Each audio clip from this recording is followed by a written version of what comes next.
اس کے بڑے فائدے جو ہے آج سائنسدانوں نے نکالے ہیں، بڑے فائدے اس کے بتائے ہیں، لیکن اللہ کے نبی جناب محمد رسول اللہ صلی اللہ علیہ وسلم نے ہمیں 1450 سال پہلے ہی چھینک کے آداب بتا دیے کہ جب بندہ چھینک مارے تو اللہ کی تعریف بیان کرے، کیا بولے، جب چھینک مارے تو کیا بولنا چاہیے، اور اس کے بازو میں اگر کوئی دوست یا کوئی بھی ہمارا مسلمان بھائی بیٹھ کر ہے تو اس کے چھینک کا جب وہ چھینک مار کر وہ دعا پڑھتا ہے تو اس کی دعا سن کے یہ اس کا جواب کیا دے، اس کے بعد پھر چھینکنے والا تیسری مرتبہ کیا جواب دے، یہ ساری چیزیں جو ہے چھینک کے آداب جو ہے بچے آپ کے سامنے پڑھ کر سنائیں گے، تو اس پر غور کرتے ہوئے ایسے ہی زندگی گزاریں اور چھینک کے آداب جو ہے یہ سنیں، کیونکہ چھینک اللہ کی جانب سے آتی ہے اور اس سے کئی بیماریاں دور ہوتی ہیں، چھینک جب زیادہ آتی ہیں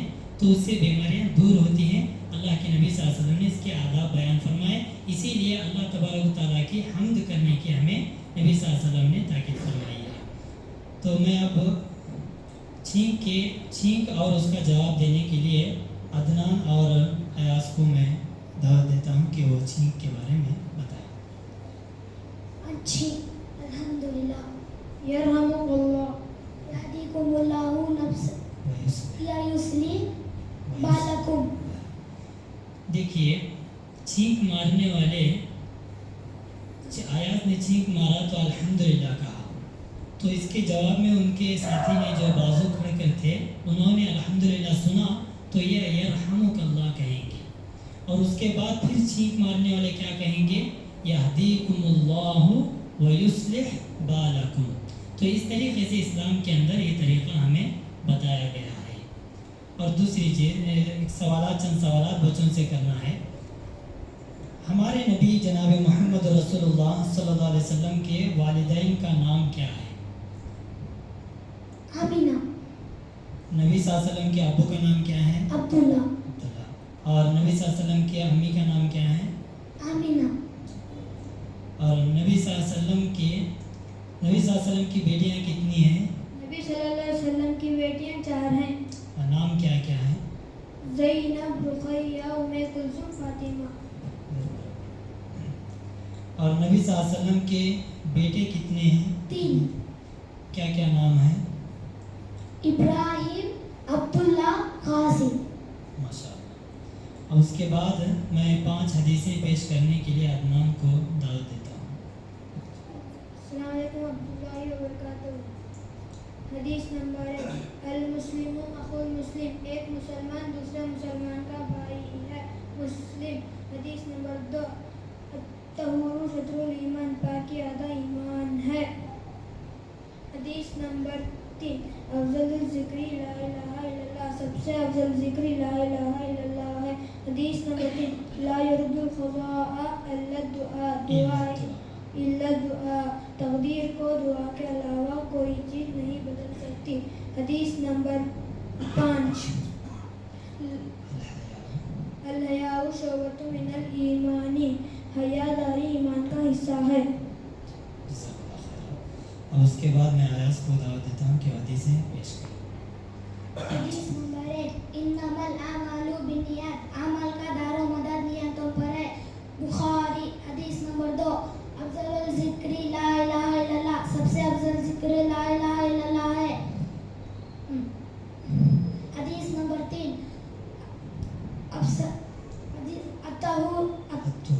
الطہور شطر الایمان، پاکی آدھا ایمان ہے۔ مسلم۔ حدیث نمبر 4، الصلاۃ نور، نماز دنیا میں، خبر میں، آخرت میں روشنی ہے۔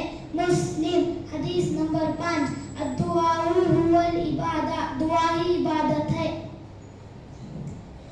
جزاک اللہ خیر، بارک اللہ فی علمک و عملک۔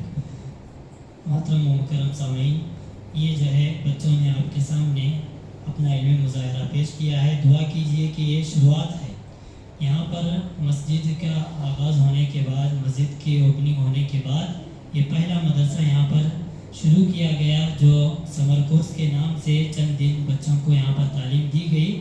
الحمدللہ بچوں نے چند حدیثیں اور قرآن کی چندہ صورتیں اور احادیث اور اسی طریقے سے سوال و جوابات اور دعائیں، یہ ساری چیزوں کو بچوں نے تھوڑا تھوڑا کر کے سیکھا ہے۔ دعا کیجئے کہ اللہ تعالیٰ یہاں پر جو ہے مدرسے کا ایک نظم کو اللہ تعالیٰ بہت بہترین نظم بنائے اور بچوں کے علم و عمل میں اللہ تعالیٰ برکت عطا فرمائے۔ محترم و مکرم سامعین، آپ کے سامنے ایک نظم پیش کی جائے گی، اس کے بعد بیانات کا سلسلہ شروع ہوگا۔ آپ بغیر سماعت فرمائیں۔ نام تو نے محمد علی رکھ لیا، نام تو نے محمد علی رکھ لیا، کیا یہی بس مسلمان کی پہچان ہے، کیا یہی بس مسلمان کی پہچان ہے، گھر میں قرآن کو تو نے بند کر دیا، گھر میں قرآن کو تو نے بند کر دیا، کیا یہی بس مسلمان کی پہچان ہے، شرک و بدعت کی رسموں میں الجھا ہے تو، شرک و بدعت کی رسموں میں الجھا ہے تو، بے خبر اپنے مولا کو بھولا ہے تو، بے خبر اپنے مولا کو بھولا ہے تو، اور نبی کی بھی سنت کو بھولا ہے تو، اور نبی کی بھی سنت کو بھولا ہے تو، کیا یہی بس مسلمان کی پہچان ہے، تو نمازی بھی ہے گھر میں ٹی وی بھی ہے، تو نمازی بھی ہے گھر میں ٹی وی بھی ہے، تیرے گھر میں جواں تیری بیٹی بھی ہے، تیرے گھر میں جواں تیری بیٹی بھی ہے، اور مگن ناچ گانوں میں بیوی بھی ہے، اور مگن ناچ گانوں میں بیوی بھی ہے، کیا یہی بس مسلمان کی پہچان ہے، کیا یہی بس مسلمان کی پہچان ہے، نام تو نے محمد علی رکھ لیا، کیا یہی بس مسلمان کی پہچان ہے، دیکھ اکبر کو میدان کا غازی بنا، دیکھ اکبر کو میدان کا غازی بنا، تجھ پہ افسوس کہ تو نمازی بنا، تجھ پہ افسوس کہ تو نمازی بنا، اور ڈولو تماشوں کا غازی بنا،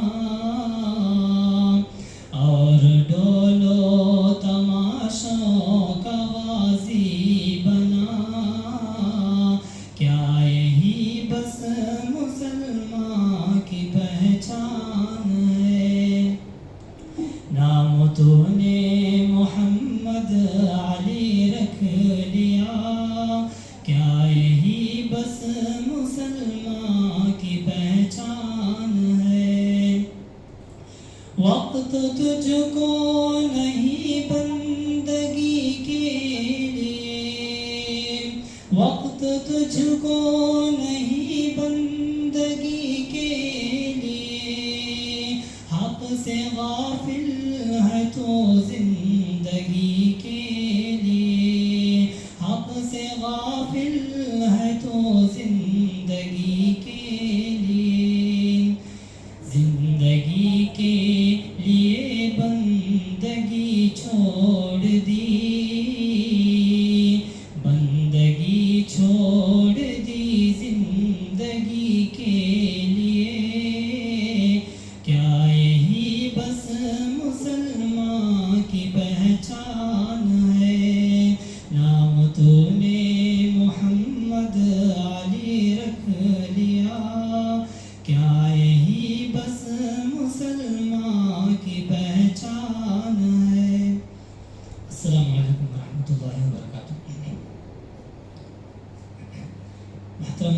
سامعین، اللہ تبارک و تعالیٰ کا بے انتہا شکر و احسان، اس کا فضل و کرم ہے کہ ہم اس کے گھر میں آج جمع ہیں۔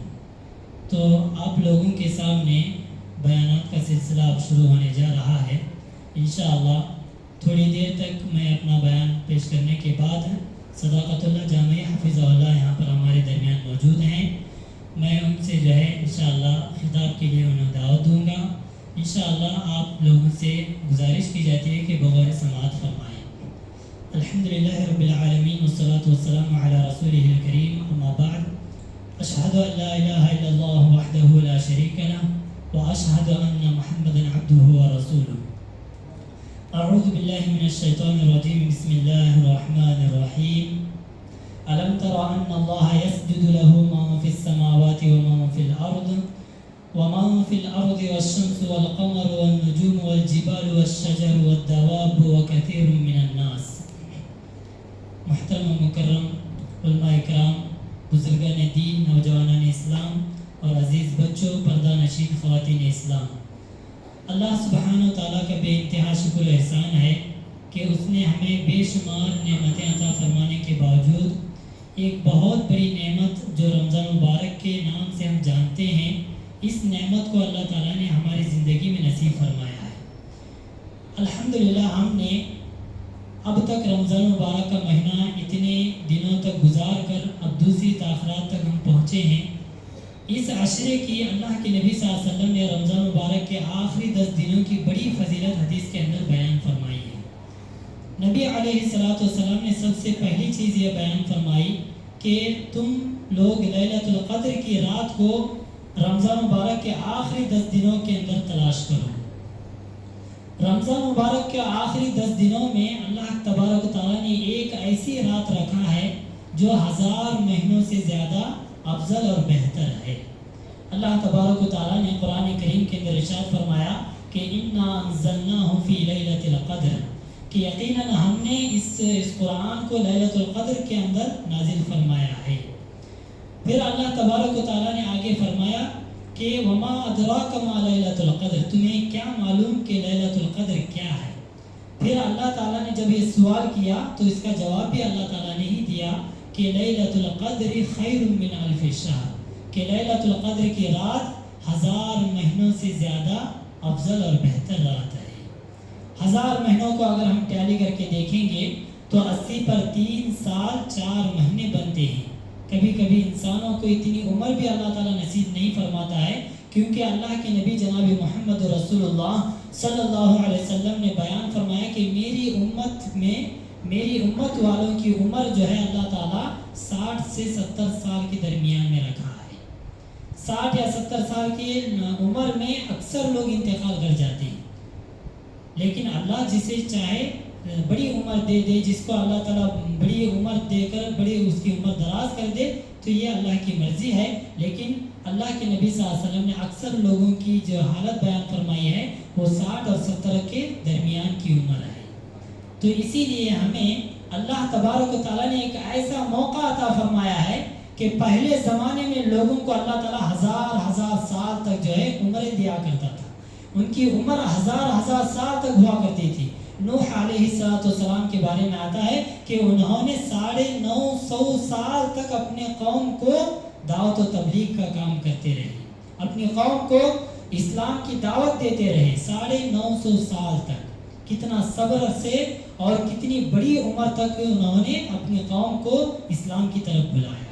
اللہ تبارک و تعالیٰ نے اتنی بڑی عمر جو ہے نوح علیہ السلام کو عطا فرمایا تھا۔ تو اس طریقے سے بڑی بڑی عمریں اللہ پہلے زمانے کے لوگوں کو دیا ہے، لیکن اللہ کے نبی صلی اللہ علیہ وسلم نے ہمیں فرمایا ہے کہ میری امت کو اللہ تعالیٰ 60 اور 70 کے درمیان عمر دیا ہے۔ تو ہمیں اس چھوٹی سی عمر میں لیکن اللہ تبارک و تعالیٰ نے ہمیں ایسی نعمتیں عطا فرمایا ہے، اگر اس نعمت کی اگر ہم قدر کر لیں تو ہم بہت زیادہ کئی سالوں کی عبادت ہمارے نصیب میں اللہ مقدر کر دے گا۔ اللہ تبارک و تعالیٰ نے لیلۃ القدر کی ایک رات ایسی نصیب فرمائی ہے جو رمضان مبارک کے آخری 10 دنوں میں اللہ تبارک و تعالیٰ نے کوئی ایک رات رکھا ہے، اس کے بارے میں حدیث کے اندر بتایا نہیں گیا کہ وہ رات کون سی ہے، وہ رات کون سی رات ہے بتایا نہیں گیا ہے، اسی لیے ہمیں اس رات کو حاصل کرنے کے لیے ان راتوں میں جو ہے ہم قیام کرتے ہیں، لیلۃ القدر کی راتوں میں جاگ کر عبادتیں کرتے ہیں۔ اصل جو ہے ان رمضان مبارک کے آخری 10 دنوں میں ہمیں کثرت سے جو ہے اللہ کی عبادتیں کرتے ہوئے گزارنا چاہیے۔ نبی علیہ السلام کی 3 سنتیں ہیں، 3 سنتیں ایسی ہیں جو نبی صلی اللہ علیہ وسلم رمضان مبارک کے آخری عشرے میں کیا کرتے تھے۔ سب سے پہلی سنت یہ ہے کہ اللہ کے نبی صلی اللہ علیہ وسلم اپنی کمر کو کس لیا کرتے تھے۔ رمضان کا مہینہ، رمضان مبارک کا آخری 10 دن آ جاتے تو نبی صلی اللہ علیہ وسلم کیا کرتے، اپنے دل میں پکا ارادہ کر لیتے، اپنے کمر کو کس لیتے کہ مجھے جاگ جاگ کر عبادتیں کرنا ہے، خوب اللہ تعالیٰ سے گڑ گڑانا ہے، عبادتیں کرنا ہے، اپنے اپنے اعمال میں زیادتی کرنا ہے۔ اس طریقے سے نبی صلی اللہ علیہ وسلم پکا ارادہ کر لیتے۔ اور اللہ تبارک و تعالیٰ کا دستور ہے کہ اللہ تعالیٰ جو بندہ نیکی کا ارادہ کرتا ہے اللہ تعالیٰ اسے راستے ہموار کرتے جاتا ہے۔ تو اسی لیے نیک ارادہ کبھی بھی اپنے دلوں کے اندر پیدا کرنے کی خواہش کرنا چاہیے اور پیدا کرتے رہنا چاہیے۔ اور دوسری چیز، اللہ کے نبی صلی اللہ علیہ وسلم خود جو ہے جاگا کرتے تھے، خود نبی صلی اللہ علیہ وسلم رات میں سویا نہیں کرتے بلکہ جاگ جاگ کر عبادتیں کیا کرتے تھے۔ یہ نبی صلی اللہ علیہ وسلم کی دوسری سنت ہے۔ تیسری سنت یہ ہے کہ نبی صلی اللہ علیہ وسلم خود عبادت کرتے، خود اپنا پکا ارادہ کر لیتے، اس راتوں میں جو ہے جاگ جاگ کر عبادتیں کرنے کا ارادہ پکا کر لیتے۔ اس کے بعد اللہ کے نبی صلی اللہ علیہ وسلم اپنے اہل و عیال کو بھی خوب جو ہے عبادتیں کرنے پر ترغیب دلایا کرتے اور انہیں بھی جو ہے حکم دیتے کہ اٹھو، تم بھی اٹھ کر جو ہے خوب اللہ کی عبادتیں کرو اور ان راتوں کو جاگ جاگ کر دعائیں کرو، اللہ تعالیٰ سے عبادتیں کرو۔ اللہ کے نبی علیہ السلام نے امہات المؤمنین عائشہ صدیقہ رضی اللہ تعالیٰ عنہا کو ایک دعا سکھلائی۔ کون سی دعا ہے؟ اس دعا کو اللہ کے نبی صلی اللہ علیہ وسلم نے ان راتوں میں، رمضان مبارک کے مہینے میں، رمضان مبارک کے آخری عشرے میں کثرت سے دعا پڑھنے کا حکم دیا۔ کون سی دعا ہے؟ اللہم انک عفو تحب العفو فاعف عنی۔ اللہ تبارک و تعالیٰ کا دستور ہے کہ اللہ تعالیٰ کثرت سے گناہوں کو رمضان کے مہینے میں لوگوں کے گناہوں کو معاف فرماتے رہتا ہے۔ وَلِلَّهِ مُتَقَى مِنَ النَّارِ فِي كُلِّ لَيْلَةٍ، ہر رات اللہ تعالیٰ جہنم سے لوگوں کو آزاد کر دیتا ہے رمضان مبارک کے مہینے میں۔ رمضان مبارک کے مہینے میں اللہ تعالیٰ ہر رات جہنم سے لوگوں کو آزاد کر دیتا ہے۔ تو اتنی بڑی فضیلت اللہ کے نبی صلی اللہ علیہ وسلم نے بیان فرمائی ہے۔ تو ان راتوں میں ہمیں اللہ تبارک و تعالیٰ سے کثرت سے اپنے گناہوں کی معافی مانگنا چاہیے، اور گناہوں کی معافی مانگنے کے لیے اللہ کے نبی صلی اللہ علیہ وسلم نے عائشہ صدیقہ رضی اللہ تعالیٰ عنہا کو دعا سکھلائی، اللہم انک عفو، کہ اے اللہ بے شک تو معاف کرنے والا ہے، اللہم انک عفو، اے اللہ بے شک تو معاف کرنے والا ہے، اللہم انک عفو تحب العفو، اور تو معافی کو پسند فرماتا ہے، فاعف عنی، میرے گناہوں کو معاف فرما دی۔ تو اس دعا کو ہمیں ان راتوں میں، رمضان مبارک کے مہینے میں، دن اور رات میں کثرت سے اس دعا کو پڑھتے رہنا چاہیے، تاکہ اللہ کے نبی صلی اللہ علیہ وسلم کی حدیث کے مطابق ہم عمل کریں گے تو ہمارے گناہوں کو اللہ معاف فرما دے گا اور اللہ تعالیٰ ہمیں بہترین بدلہ نصیب فرمائے گا۔ تو میرے محترم بھائیو، اللہ کے نبی جناب محمد رسول اللہ صلی اللہ علیہ وسلم نے ان لوگوں پر لعنت فرمائی ہے۔ کن لوگوں پر؟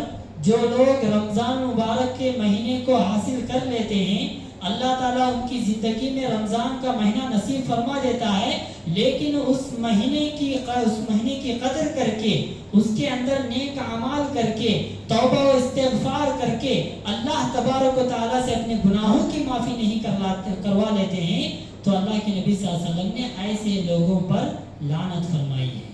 اللہ کے نبی علیہ السلام ایک مرتبہ جمعہ کے خطبہ دینے کے لیے ممبر پر جب پہلا قدم رکھے تو آمین کہا، دوسرا قدم رکھے تو آمین کہا، تیسرا قدم رکھے تو آمین کہا۔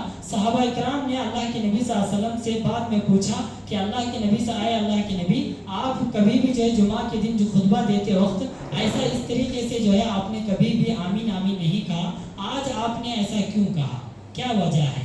تو اس وقت اللہ کے نبی صلی اللہ علیہ وسلم نے بیان فرمایا کہ میرے پاس جبرائیل امین آئے ہوئے تھے۔ جبرائیل امین کون ہیں؟ فرشتوں کے سردار ہیں، جنہوں نے قرآن نبی صلی اللہ علیہ وسلم تک لا کر پہنچایا ہے۔ جو اللہ کی وحی کو لا کر نبیوں تک پہنچایا کرتے تھے، وہ نبی آ کر اللہ کے نبی صلی اللہ علیہ وسلم کے سامنے آ کر چند لوگوں پر لعنت بھیجی تو اللہ کے نبی صلی اللہ علیہ وسلم نے آمین کہا۔ اللہ کے نبی صلی اللہ علیہ وسلم سے جبرائیل امین نے سب سے پہلے کہا کہ اے اللہ کے نبی صلی اللہ علیہ وسلم، اللہ تعالیٰ ان لوگوں پر لعنت فرمائے جن کو اللہ تعالیٰ نے رمضان مبارک کا مہینہ نصیب فرمایا اور انہوں نے اس کی قدر کر کے اپنے گناہوں کی معافی نہیں کروا دی، اللہ تعالیٰ ایسے لوگوں پر لعنت فرمائے۔ تو اس پر اللہ کے نبی صلی اللہ علیہ وسلم نے آمین کہا۔ اس کے بعد دوسری سیڑھی پر جب قدم رکھا نبی صلی اللہ علیہ وسلم نے تو اس وقت بھی نبی صلی اللہ علیہ وسلم آمین کہا، تو اللہ کے نبی صلی اللہ علیہ وسلم نے کہا کہ میں دوسری مرتبہ آمین اس لیے کہا کہ میرے پاس جبرائیل امین آئے ہوئے تھے، انہوں نے کہا کہ اس شخص پر اللہ کی لعنت ہو جو اپنے ماں باپ کو بڑھاپے کی حالت میں پاتا ہے۔ بڑھاپے کی حالت میں یہ ماں باپ میں سے کسی ایک کو پا لیتا ہے اپنی زندگی میں، یا نہیں تو دونوں کو بڑھاپے کی عمر میں پانے کے بعد ان کی خدمت کر کے جنت حاصل نہیں کرتا ہے، ایسے شخص پر اللہ تعالیٰ کی لعنت ہو۔ تو نبی صلی اللہ علیہ وسلم نے کیا کہا؟ آمین کہا۔ تو اس کے بعد بھی تیسری سیڑھی پر قدم رکھے تو اس کا نبی صلی اللہ علیہ وسلم نے بیان فرمایا کہ تیسری مرتبہ میں نے آمین اس لیے کہا کہ نبی جبرائیل امین نے کہا کہ جو آپ صلی اللہ علیہ وسلم کا نام سنے، یعنی نبی صلی اللہ علیہ وسلم کا نام کیا ہے؟ محمد، دوسرا نام کیا ہے؟ احمد۔ تو اس طریقے سے نبی صلی اللہ علیہ وسلم کا نام اگر ہم سن لیتے ہیں تو صلی اللہ علیہ وسلم، نبی صلی اللہ علیہ وسلم پر درود بھیجنا چاہیے۔ اگر کوئی شخص نبی صلی اللہ علیہ وسلم یعنی آپ کا نام سننے کے بعد درود نہیں بھیجتا ہے تو اللہ تبارک و تعالیٰ اس انسان پر لعنت بھیجے۔ تو اس طریقے سے جبرائیل امین نے بددعا کی تو اللہ کے نبی صلی اللہ علیہ وسلم نے تینوں جگہ بھی نبی صلی اللہ علیہ وسلم نے آمین آمین کہا۔ تو یاد رکھیے رمضان مبارک کا مہینہ ختم ہونے کے لیے قریب ایک ہفتہ صرف باقی ہے۔ ایک ہفتے میں رمضان مبارک کا مہینہ ہم سے جدا ہو جائے گا، ہم سے جو ہے نکل جائے گا، لیکن یاد رکھیے جو شخص، جو بھی انسان اس رمضان مبارک کا بھرپور فائدہ اٹھا کر اپنے گناہوں کی معافی اللہ تعالیٰ سے کرا لیتے ہیں تو ایسے ہی لوگ، ایسے ہی انسان اللہ کے نبی صلی اللہ علیہ وسلم کی بددعا سے، جبرائیل امین کی بددعا سے، اللہ کی لعنت سے انسان بچ کر رہیں گے۔ اگر ہم رمضان مبارک کی قدر نہیں کریں گے، اس کی قدر کرتے ہوئے اس سے فائدہ نہیں اٹھائیں گے تو ہم اللہ کی لعنت کے مستحق ہوں گے۔ لعنت کسے کہتے ہیں؟ اللہ کی رحمت سے دوری، اللہ کا غضب اور غصہ ہم پر نازل ہوگا۔ تو اللہ کا جب غصہ ہم پر نازل ہوگا تو ہم کو کوئی بچانے والا نہیں ہے۔ اللہ اگر کسی کو عذاب دے دے تو کوئی بچانے والا نہیں، اور اللہ کسی کو بچا لے تو کوئی اسے عذاب دینے والا نہیں ہے۔ تو اس حدیث کو یاد رکھتے ہوئے ہم رمضان مبارک کے مہینے میں کثرت سے نیک اعمال کرنا چاہیے، کثرت سے جو ہے اللہ تبارک و تعالیٰ سے اس مہینے میں کثرت سے دعا کرنا چاہیے۔ دعا ایک ایسی عبادت ہے جو تمام انسانوں میں سب سے پہلے انسان جس کو اللہ تعالیٰ نے پیدا فرمایا، جو نبی تھے آدم علیہ السلام نے سب سے پہلے اگر کوئی عبادت کی ہے اس روئے زمین پر تو وہ دعا ہے۔ اللہ کے نبی صلی اللہ علیہ وسلم، اللہ تبارک و تعالیٰ نے آدم اور حوا علیہ السلام کو جب پیدا فرمایا تو انہیں جنت کے اندر داخل کر دیا۔ جنت کے اندر زندگی گزارنے کے لیے اللہ تعالیٰ نے انہیں جنت کے اندر داخل کر دیا۔ اس کے بعد کیا ہوا؟ اللہ تبارک و تعالیٰ نے آدم علیہ السلام کو یہ کہہ دیا تھا کہ اس درخت کے قریب مت جانا، اس درخت کا پھل مت کھانا۔ تو آدم علیہ السلام سے غلطی ہو گئی، بھول چک ہو گئی، غلطی ہو گئی، تو انہوں نے کیا کیا؟ آدم اور حوا علیہ السلام نے اس درخت کے قریب گئے اور اس پھل کو کھا لیا، اللہ کی نافرمانی ہو گئی۔ اس کے بعد فوراً جو وہ جنت کا لباس پہنے ہوئے تھے وہ لباس نیچے اتر کر گر گیا۔ کیوں؟ اللہ کی نافرمانی کرنے والوں کے لیے جنت نہیں ہے۔ جیسے ہی انہوں نے اللہ کی نافرمانی کی تو جنت کا لباس نیچے اتر کر گر گیا۔ اس کے بعد وہ پتے لے کر، جنت کے جو ہے درخت کے پتے لے کر جو ہے انہوں نے اپنی شرمگاہوں کو چھپانا شروع کر دیا۔ اس کے بعد اللہ تبارک و تعالیٰ نے ان سے غلطی ہو گئی، وہ اللہ تعالیٰ سے معافی مانگے، دعا کیا۔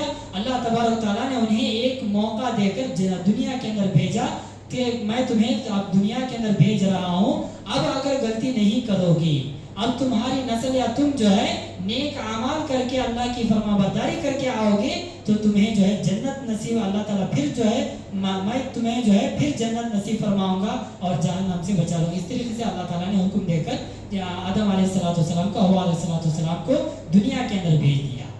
تو دنیا کے اندر آنے کے بعد جب آدم علیہ السلام اور حوا علیہ السلام دونوں نے جو سب سے پہلی عبادت کی اس روئے زمین پر وہ دعا ہے. کون سی دعا کیا؟ ربنا ظلمنا انفسنا، اے ہمارے رب ہم نے اپنے نفسوں پر ظلم کیا ہے. ربنا ظلمنا انفسنا وان لم تغفر لنا، اگر تو ہمیں معاف نہیں کرے گا، وان لم تغفر لنا وترحمنا، ہم پر جو ہے رحم نہیں کرے گا، لنکونن من الخاسرین، تو ہم خسارہ اٹھانے والوں میں سے ہو جائیں گے.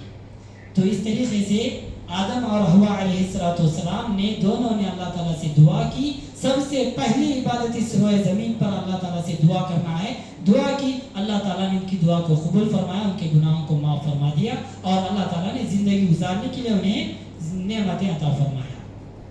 تو میرے محترم بھائیوں، اللہ تبارک و تعالیٰ نے جنوں اور انسانوں کا جو مقصد بتایا ہے وہ عبادت کرنا ہے. وما خلقت الجن والانس الا ليعبدون، کہ میں نے جنوں اور انسانوں کو صرف اور صرف اپنی عبادت کے لیے پیدا کیا ہے. عبادت کا معنی مفہوم کیا ہے؟ ہر وہ کام، ہر وہ بات جسے اللہ تعالیٰ پسند فرماتا ہے اسے عبادت کہتے ہیں. جیسے ہم اچھی بات کہتے ہیں، بھلی بات کہتے ہیں، اللہ پسند فرماتا ہے. ہم قرآن پڑھتے ہیں، ذکر و اذکار کرتے ہیں، اللہ پسند فرماتا ہے، تو یہ نیکی ہے، یہ ثواب کا کام ہے، نیکی کا کام ہے. اور اسی طریقے سے یہ عبادت ہے. اور گناہ کسے کہتے ہیں؟ ہر وہ کام، ہر وہ بات جسے اللہ تبارک و تعالیٰ ناپسند فرماتا ہے اسے گناہ کہتے ہیں. اللہ گالی دینے کو پسند فرماتا ہے؟ نہیں پسند فرماتا ہے، تو یہ گناہ ہے. اللہ تعالیٰ کسی پر ظلم کرنا پسند فرماتا ہے؟ نہیں کرتا ہے. یہ ظلم کرنا یہ کام ہے، یہ ظلم کرنا ایک فعل ہے، ایک کام ہے. یہ ظلم کرنا اللہ تبارک و تعالیٰ پسند ہے تو یہ گناہ ہے، گناہ کا کام ہے. تو عبادت کرنے کے لیے اللہ تعالیٰ نے ہم کو پیدا فرمایا ہے. تو عبادت کا معنی مفہوم یہ ہے کہ ہر وہ کام، ہر وہ بات جسے اللہ تبارک و تعالیٰ پسند فرماتا ہے اسے عبادت کہتے ہیں. ہر وہ کام، ہر وہ بات جسے اللہ ناپسند فرماتا ہے اسے برائی کہتے ہیں. تو ہمیں کثرت سے جو ہے دعا کرنا چاہیے. دعا اللہ کے نبی صلی اللہ علیہ وسلم نے بیان فرمایا الدعاء هو العبادہ، دعا ہی عبادت ہے. ہم سورہ فاتحہ نماز کے اندر پڑھتے ہیں تو پوری سورہ فاتحہ دعا ہے. الحمدللہ رب العالمین، تمام تعریفیں اس اللہ رب العالمین کے لیے لائق و زیبا ہے جو خالق، مالک، مدبر ہے، تمام مخلوقات کو پیدا کرنے والا ہے. مالک ہے، ساری ملکیت اس کی ہے اللہ تبارک و تعالیٰ کی. اور مدبر، سارے دنیا کا نظام چلانے والا اللہ تبارک و تعالیٰ ہے جسے رب کہتے ہیں. الحمدللہ رب العالمین، تمام تعریفیں اس اللہ رب العالمین کے لیے لائق و زیبا ہے جو تمام عالم کا، تمام جہاں کا رب ہے، یعنی خالق، مالک، مدبر ہے. تو اس طریقے سے ہم اللہ کی تعریف بیان کرتے ہیں. اس کے بعد الرحمن الرحیم، اللہ رحمان الرحیم ہے. مالک یوم الدین، یوم جزا کے دن کا مالک ہے، قیامت کے دن کا مالک ہے. اس دن اللہ تعالیٰ ہر انسان کا حساب کتاب لے گا. ذرہ برابر اگر کوئی انسان نیکی کیا ہوگا اللہ تعالیٰ اس کا بدلہ دے گا. اس انسان کو نیکی اللہ بتائے گا. اس کے بعد ذرہ برابر اگر کوئی انسان برائی کیا ہوگا اللہ تعالیٰ اس کو وہاں پر بتائے گا. اس کے بعد اللہ تعالیٰ کیا کرے گا؟ اسے وہاں پر سزا دے گا. یہ مالک یوم الدین، یوم جزا کے دن کا اللہ تعالیٰ مالک ہے. مالک یوم الدین، ایاک نعبد و ایاک نستعین، اے اللہ ہم تیری ہی عبادت کرتے ہیں، تجھ ہی سے مدد مانگتے ہیں. تو عبادت کس کی کرنا چاہیے؟ اللہ کی. اللہ سے ہم کیا کر رہے ہیں؟ وعدہ کر رہے ہیں. اللہ سے کیا بول رہے ہیں؟ اللہ سے ہم کہہ رہے ہیں کہ ایاک نعبد و ایاک نستعین، کہ اے اللہ ہم تیری ہی عبادت کرتے ہیں اور تجھ ہی سے مدد مانگتے ہیں. تو بہت سارے لوگ آج دوسروں کی عبادتیں کرتے ہیں، دوسروں کو پوجتے ہیں، اللہ کے ساتھ شریک کرتے ہیں. تو اس طریقے سے ہمیں بچنا چاہیے، کیونکہ دنیا کے اندر سب سے بڑا اگر کوئی گناہ ہے تو وہ شرک ہے. اللہ کے ساتھ دوسروں کو پارٹنرشپ بنانا ہے. اللہ سے صرف دعا مانگنی چاہیے. اگر دعا ہم دوسروں سے مانگے تو شرک ہو جائے گا. صرف عبادت اللہ سے اللہ کی کرنی چاہیے. عبادت اللہ کی چھوڑ کر دوسروں کی کریں گے تو شرک ہو جائے گا, جو دنیا کے اندر سب سے بڑا گناہ ہے, جس کے بارے میں اللہ تبارک و تعالیٰ نے بیان فرمایا کہ انہ من یشرک باللہ, جو شخص اللہ کے ساتھ شرک کرتا ہے فقد حرم اللہ علیہ الجنہ, اللہ نے اس کے اوپر جنت کو حرام کر دیا ہے. ومأواہ النار, اس کا ٹھکانہ جہنم ہے. وما للظالمین من انصار, ایسے ظالموں کا کل قیامت کے دن کوئی مددگار نہیں رہے گا. اللہ اکبر.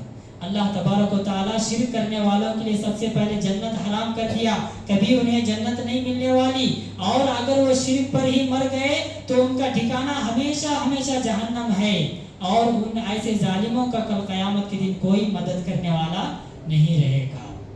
اللہ تبارک و تعالیٰ نے قرآن کے اندر دوسری جگہ ارشاد فرمایا کہ ان اللہ لا یغفر ان یشرک بہ ویغفر ما دون ذلک لمن یشاء, کہ بے شک اللہ تبارک و تعالیٰ شرک کو کبھی معاف نہیں کرتا ہے, اس کے علاوہ ویغفر ما دون ذلک لمن یشاء, شرک کے علاوہ جو بھی گناہ ہیں جیسے جھوٹ بولنا ہے, اور اسی طریقے سے کسی کو ستانا ہے, اور اسی طریقے سے جھوٹ بولنا, دھوکہ دینا, یہ ساری دوسرے جو بھی گناہ ہیں اللہ نے اگر چاہا تو اللہ تعالیٰ ڈائریکٹ معاف کر دے گا.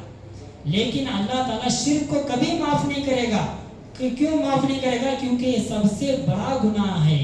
اللہ کے ساتھ دوسروں کو شریک کرنا یہ سب سے بڑا گناہ ہے. اللہ تعالیٰ نے اس کے بارے میں فرما دیا کہ اگر انسان مرنے سے پہلے شرک سے توبہ نہیں کیا, شرک کی حالت میں اس کی موت آ گئی, تو سمجھ لیجئے کہ اسے جنت حرام ہو گئی. اللہ نے اس کے اوپر جنت کو حرام کر دیا, کبھی اللہ تعالیٰ اسے معاف نہیں فرمائے گا, اس کا ٹھکانہ ہمیشہ ہمیشہ جہنم ہے. تو اللہ تبارک تعالیٰ نے ہمیں آگاہ کر دیا ہے کہ شرک بہت بڑا گناہ ہے. ایسا گناہ ہے کہ شرک پر مرنے والے انسان کو اللہ تعالیٰ کبھی معاف نہیں کرے گا, اور اس کا ٹھکانہ جنت جہنم ہے, اور اللہ تعالیٰ سے ایسے لوگوں پر جنت کو حرام کر دیا ہے. تو اسی لیے ہمیں شرک سے بچنا چاہیے, اور شرک سے اپنے آپ کو بھی بچانا چاہیے, اپنے اہل و عیال کو بھی بچنے کی ترغیب دینا چاہیے, بچانا چاہیے, تاکہ سب لوگ جو ہے ہم اللہ کی فرما برداری کر کے دنیا کے اندر سب سے بڑی نیکی جو توحید جیسی نیکی ہے, اس نیکی پر عمل کرتے ہوئے جائیں گے. اللہ تعالیٰ ہمیں جنت نصیب فرمائے گا, جہنم سے بچائے گا. تو میرے محترم بھائیوں, ہمیں سب سے پہلے اللہ کے بارے میں جاننا, اور جو ہے یہ شرک سے گناہوں سے بچ کر رہنا بہت ضروری ہے. اسی طریقے سے میں آپ کو بتا رہا تھا کہ دعا ہی عبادت ہے, دعا ہی عبادت ہے. ہم سورہ فاتحہ کے اندر پورے کی پوری دعا ہی کرتے ہیں, ایاک نعبد و ایاک نستعین, اے اللہ ہم تیری ہی عبادت کرتے ہیں, تجھ ہی سے مدد مانگتے ہیں. اور اس کے بعد ہم کیا کہتے ہیں؟ ایاک نعبد و ایاک نستعین اہدنا الصراط المستقیم, اے اللہ ہمیں سیدھے راستے کی طرف رہنمائی فرما. اے اللہ ہمیں سیدھے راستے کا تجھ سے سوال کرتے ہیں, یعنی سیدھے راستے کی طرف ہمیں, سیدھے راستے کی ہمیں توفیق عطا فرما. اللہ سے سیدھے راستے کی ہم اللہ تعالیٰ سے دعا کر رہے ہیں. سورۃ الفاتحہ ہم پڑھ رہے ہیں. دیکھیے سورۃ الفاتحہ بہت سارے لوگوں کو یاد رہتا ہے, نیند میں بھی اگر اٹھا کر پوچھیں کہ سورۃ الفاتحہ پڑھیے تو سورہ فاتحہ پڑھ کر ہر انسان سنا سکتے ہیں. انشاءاللہ ہر انسان سورۃ الفاتحہ سنا سکتے ہیں, لیکن اس کا معنی مفہوم کسی کو معلوم نہیں. وہ پوری کی پوری دعا ہے, پوری کی پوری دعا. تو اسی لیے ہمیں کثرت سے اللہ تبارک و تعالیٰ سے جب بھی ہم دعا کرتے ہیں تو سورۃ الفاتحہ پڑھ کر, الحمدللہ رب العالمین پوری سورت پڑھ کر دعا کریں گے تو اللہ کے نبی صلی اللہ علیہ وسلم اس کی فضیلت بیان فرماتے ہیں کہ اللہ تبارک و تعالیٰ ایسے لوگوں کی دعا جو سورہ فاتحہ پڑھ کر دعا کرتے ہیں, اللہ ان کی دعاؤں کو رد نہیں کرتا بلکہ قبول فرما کر رہتا ہے, ان کی خواہشات کو اللہ تعالیٰ پورے کر کے رہتا ہے. تو اس طریقے سے نبی صلی اللہ علیہ وسلم نے اتنی بڑی فضیلت سورۃ الفاتحہ کی بتائی ہے. تو اس طریقے سے ہمیں جو ہے دعا کثرت سے دعا کرنا چاہیے. اب یہ حضرت آدم علیہ السلام سب سے پہلے زمین پر آئے تو دعا کیا. اب اللہ تعالیٰ نے جناتوں کو بھی عبادت کے لیے پیدا فرمایا. جناتوں میں آپ دیکھیں گے سب سے پہلا جناتوں کا سردار کون ہے؟ ابلیس, جس نے آدم علیہ السلام کے اللہ کے حکم دینے پر آدم علیہ السلام کو سجدہ کرنے کا حکم دیا تھا اللہ تعالیٰ, اس نے سجدہ نہیں کیا تھا. تو وہ شیطان یعنی ابلیس شیطانوں کا, جناتوں کا وہ سردار ہے. کان من الجن, اللہ نے قرآن کے اندر کہا کہ شیطان جنوں میں سے ہے, جنوں کی نسل میں سے ہے, جنوں کا سردار ہے. تو اس نے کیا کیا؟ سب سے پہلے اللہ تعالیٰ سے